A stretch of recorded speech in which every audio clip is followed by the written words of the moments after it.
Seja muito bem-vindo a mais um programa Juntaí Podcast, esse programa mais aberto do interior de São Paulo. E hoje nós trazemos aqui, com muito orgulho, com muito prazer, professoras do Centro Universitário Unia do Vale e também a coordenadora do curso de Educação Física, Gabi. Seja muito bem-vindo. Obrigada, Samuel, por mais um dia estar aqui com vocês, discutindo sobre a saúde, e o crescimento da nossa área. Legal. E para poder compor, essa mesa aqui, nós também vamos trazer a nossa querida Tuane Carvalho. Ela que é especialista na área de letras, e pedagogia. Seja muito bem-vindo, Tuane. Obrigada, é um prazer estar aqui com vocês essa tarde. Que legal. E também a nossa querida professora de Educação Física e docente do Centro Universitário Unia do Vale, Silvinha. Obrigada, Samuel. Tudo bem? Tudo jóia, graças a Deus. Desse espaço com vocês. Legal. E o tema hoje é um tema bem legal, é um tema acho que muito atualizado, galera, hoje a gente vai falar sobre o envelhecimento da população, mais especificamente aqui, falando do nosso interior, e nós estamos aqui com especialistas para poder falar sobre esse tema. E aí eu já trago para a Tuane. Tuane, hoje nossa população está envelhecendo, hoje não tem como a gente falar que não. Como é que você vê esse cenário, assim, em relação à questão de saúde pública mesmo, assim, falando? Então, eu atuo como agente comunitária de saúde já há 10 anos e a cada ano nós estamos vendo realmente que a nossa população continua envelhecendo e a cada ano só piorando.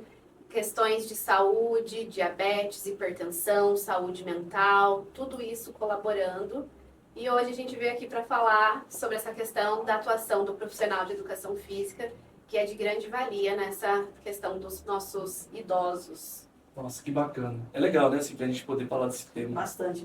Para você ter uma ideia, Samuel, a população em 1940, a expectativa de vida era de 45 anos.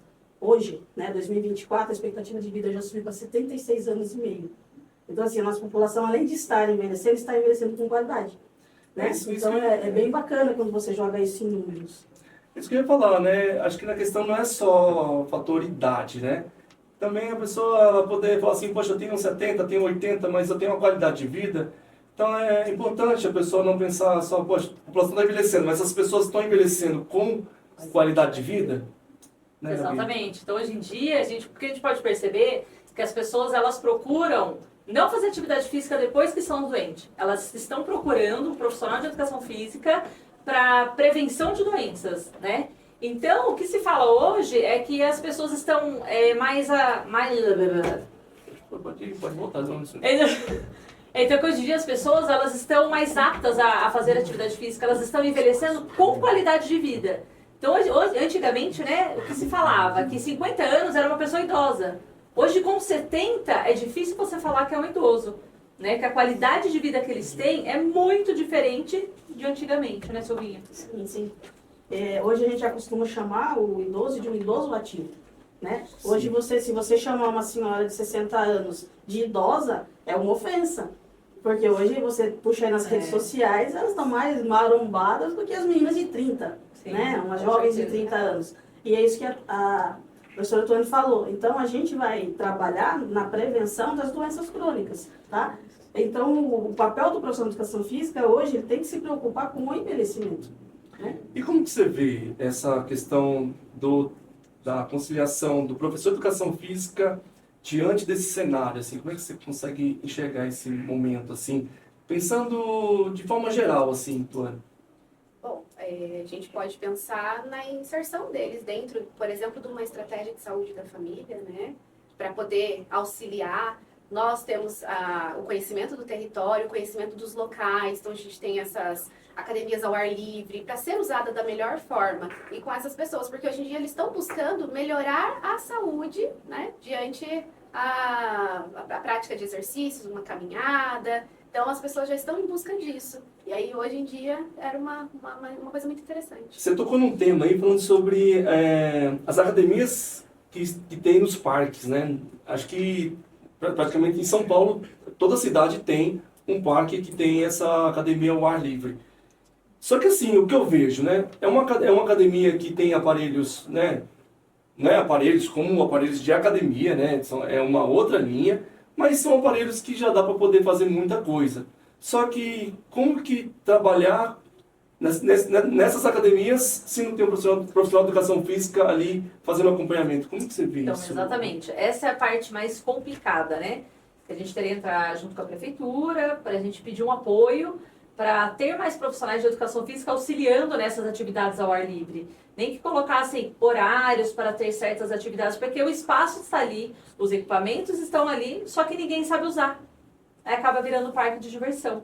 Então virou uma defasagem, né? Para a própria cidade. Poderíamos usar de uma maneira muito mais significativa do que é hoje em dia. Geram gastos, É, né? com Porque certeza. tem que ter manutenção, aí o pessoal estraga, usa de Exatamente. outra forma, só Então, vai talvez gerando colocar custos. mais profissionais ao ar livre para dar todo esse atendimento à população, né? É porque o investimento não deve ser barato, né? É Para alto, colocar, né? porque não é só os aparelhos, né? Tem toda Sim, a estrutura a ser feita ali, Manutenção. a manutenção, e aí você vê criançada brincando e como a Gabi bem colocou aqui, vira um parque realmente de diversão. Uhum. Mais É, especificado, né? Mas fora isso, né? Se a gente for pensar também nas pistas de caminhada, a estrutura que a cidade pode proporcionar a esses idosos, acho que é importante a prefeitura, o órgão responsável nessa questão da educação, pensando aí em Secretaria de Esporte, acho que é muito importante ter esse direcionamento mais assertivo para essa população, né, Silvinha? Sim, sim. Eu acho que toda prefeitura tem que investir na prevenção. É muito mais barato você hoje investir na prevenção do que no tratamento da doença instalada. Bom, para você ter ideia, 1 a cada 3 idosos cai. Então não fica só na queda. Sofre internação, vai sobrecarregar o SUS. A família talvez tenha que contratar um cuidador, porque não é todo mundo que tem uma pessoa para cuidar do idoso. Então, vai além dessa questão só da estrutura física. Vai sobrecarregar o sistema de saúde público também. Essa prevenção é importante também, você acha que, Tuane, os postos de saúde, ter alguma coisa interligada ali para poder a gente pensar nessa prevenção, como a Silvinha colocou aqui, nas quedas, porque é uma coisa assim, né, o que eu vejo muito, né, o idoso, ele está andando, ele está fazendo os seus movimentos naturais do dia a dia, está tudo bem, só que às vezes essa falta da prevenção, de poder fazer um exame para saber se está tudo em ordem, eles vão ver lá na frente que tem alguma coisa quando já é tarde demais, né? Então, acho que pensar nessa prevenção é importante ter essa ligação junto com a área da saúde, mais específico, o posto de saúde. Como é que você poderia desenhar isso? Calma aí, ó, o que você vai falar agora? Você vai falar que agora, no ano de 2026, nós, profissionais de educação física, conseguimos entrar na área da saúde através dos postos de saúde. Não seria essa combinação entre postos de Entendeu? saúde... E aí a gente entra, depois, por exemplo, o paciente vai fazer um tratamento, ele passa pelo físio, depois do físio ele vai para a reabilitação com o profissional de educação física. Consegue falar isso? A gente não existe isso Quê? dentro, ainda não existe isso Calma aí. dentro Fala. Ah, tá. posto de saúde, ainda não tem nessa interligação, acho que Não, não tem existe. atuação Não dos tem essa atuação. profissionais. Então, como você poderia Eu desenhar acho que ela podia esse falar trabalho? que eles têm esses dados. É, E você- que hoje o profissional Existe estudo pra isso, né? existe dados que está envelhecendo. Você pode falar isso, que os postos de saúde nós temos esses dados, que a gente precisa de profissionais nos postos de saúde. Aí você joga para a Silvia, porque É, a porque a Silvinha Silvia tem vai falar. um projeto disso, no CIAS aqui de Avaré. CIAS. Isso. Então, beleza. Então, Vamos voltar na resposta sua já então? Isso. Da Tuane, vai. Resposta da Tuane. 3, 2, 1. Bom, dessa forma, nós dentro da área da saúde, né, nos postos de saúde, nós temos esses dados. Então, nós fazemos essas coletas, né, fazemos as visitas domiciliares, temos toda essa parte da população, do envelhecimento, da capacidade, né, de cada um deles. E aí, o que a gente precisa seria essa participação realmente, né, essa interligação, essa comunicação do profissional de educação física para trabalhar junto com a gente. Porque seria muito interessante, mas a gente não tem essa atuação. entendi. Gabi, existe uma possibilidade de dos alunos trabalharem como estagiários, algum projeto que pode passar para uma prefeitura, né, que eles possam vir trabalhar como estagiários, fazendo essa junção ali junto com os postos de saúde? Tem sim, Samuel. Hoje em dia, né? Hoje em dia não. Agora em 2026, nós conseguimos nossa atuação dentro do posto de saúde, né? O profissional de educação física entrando para complementar, principalmente pós-cirúrgico de pacientes. E eu até vou passar para a Silvinha para ela falar um pouco, que hoje nós temos o nosso projeto de extensão realmente voltado a isso Que legal. no cenário aqui de Avaré. Então, a gente está com uma turma, que é o 5º termo, e atuando nessa extensão curricular. Num projeto da prefeitura, onde a gente divide o espaço com a fisioterapia também daí do Vale. Então, os alunos, eles tiveram uma experiência já semana passada, essa semana, com a vida real. Então, são pacientes, que nem a Gabi falou, um pós-operatório. A gente pegou 3 casos de pacientes que tiveram AVC, que sofreram AVC, e a gente tentou entrar já com tratamento dentro da área da educação física.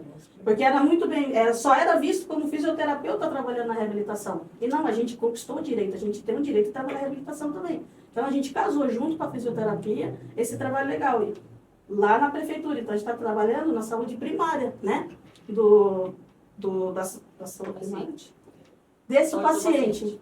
Atenção à saúde primária. É o que você comentou anteriormente, isso isso não sobrecarrega mais o SUS. Porque a intenção da atenção à saúde primária é terminar aquilo, né? Parar com esses problemas crônicos, né? Para que possa ter uma melhora de vida. E é uma grande possibilidade também, oportunidade também para alunos que já estão ali quase saindo, né? Sendo os egressos ali, futuros egressos da faculdade. Conhecendo novas áreas. Podendo ter uma vivência prática e real, poder... né? E assim, eu penso muito nessa questão, né? Se o aluno já está ali, praticamente, exercendo aquela função que ela vai, muito provável, trabalhar pro resto da vida dela, fazer aquele trabalho ali na prática, isso abre um campo de trabalho muito grande, né? A possibilidade dela falar assim, poxa, estou sendo visto. Poxa, se abrir uma possibilidade aqui de trabalho, eu já tenho uma experiência. E aí, pensando nesse campo de trabalho, é importante também de pensar nessa questão. Né, então, mais uma vez, né, Samuel, a gente falando do crescimento da área da educação física, né, da valorização do nosso profissional, principalmente, né, que nós somos da área da saúde, aumentando cada vez mais o nicho, né, que o futuro egresso ele sai já conseguindo, que nem, por exemplo, deixa eu voltar. Então, melhorando a questão dos nossos egressos, né? Então ele já sai para o mercado de trabalho pronto. Hoje em dia não tem mais aquilo igual era antigamente. O profissional de educação física ou dava aula em escola ou em academia. Isso acabou. Ainda tem? Lógico que tem, precisamos disso. Porém, quando que nós iríamos achar que nós conseguiríamos entrar no hospital ou num... O que é? Centro de reabilitação. Centro de reabilitação. Volta. Quando que nós achávamos que nós profissionais da área poderíamos entrar no hospital, no centro de reabilitação? Então, olha que conquista que nós tivemos ao longo desses anos, né? Isso é fantástico para a nossa área, um crescimento muito grande. É bom a gente falar sobre isso, porque não fica aquele professor engessado, né? Exatamente, Fica é o que a gente professor. quer, né? A gente não quer engessar o professor, quer cada vez deixar ele mais livre, aumentar esse nicho de mercado de trabalho dele para ele ficar cada vez mais à vontade fazendo o que ele gosta, E mais né? capacitado, né? Com certeza. Porque uma coisa é você ver na teoria, você estudar lá, né, sobre as doenças crônicas, outra coisa é você ver o que Na acontece, né? E, por exemplo, o caso do AVC, se tivesse tido uma vida com uma atividade física regular, poderia ter sido evitado, né? Diabetes tipo 2 é estilo de vida. Então, a atividade física, ela entra com prevenção. Então, é muito interessante que o aluno veja que se ele fizer o papel dele na prevenção, na conscientização, muitas pessoas não estariam ali. Entendi. Falando aqui, puxando mais esse assunto, que é um assunto que eu gosto pra caramba, né? Esse assunto aqui sobre essas possibilidades de mercado, né? Que é importante a gente sempre falar. O professor engessado ficou para trás, né, Gabi? Com Como você falou, certeza, ficou para sem trás. dúvida, ficou para trás. Só que existe também a questão de atitude, né? Não é só a questão de ficar esperando que a prefeitura, que o governo abra uma porta ali para você falar, nossa, Sim. acho que isso vem muito da profissão. Isso, e aonde que acontece? Durante os 4 anos, né, que eles estão fazendo a faculdade, tem os nossos projetos de extensão, tem as atividades complementares, principalmente nós do interior, eu sempre falo para os alunos, né, quem não é visto não é lembrado. Então, participar de eventos para você ver como funciona, por exemplo, uma corrida. Não só como funciona a corrida em si, mas a organização daquele evento, aquela organização da corrida, como funciona. Então, assim, participar de várias coisas diferentes, né? para você saber por onde nichar lá no final do curso. Então isso que é legal, desde o primeiro ano ele já tem essa oportunidade de vivenciar a prática, né? Que é onde os leva para ter a melhor escolha no final do curso. Olha, vou ser ousado aqui agora, hein, que eu vou falar aqui. Vou ser ousado porque vou falar de uma coisa que eu acho que quase ninguém fala. É o professor que vê o idoso só como caminhadinha, só como aquele idosinho que faz coisas limitadas. Vocês acabaram de falar aqui que o idoso já não é mais aquele idoso, como a Silvia colocou, dos anos 40, 50, 60. Nós estamos em 2026. Exatamente. Então, eu acho que o tratamento e o olhar para esse idoso é completamente diferente. Então, se a cabeça deles mudaram, a cabeça do profissional também tem que mudar. Então, é possível, você que é especialista, você que tem essa especialidade, Silvinha, em áreas da luta, é possível, não é? Um professor trabalhar com lutas com um idoso de 70 anos, não é possível? Sim, é possível. Você só vai ter que adaptar. Adaptar, né? Mas não é possível. E é legal porque você passa a pensar numa coisa muito importante, que é dessa nossa época, que é a inclusão social. Então, de repente, esse idoso ele tinha um sonho de lutar karatê.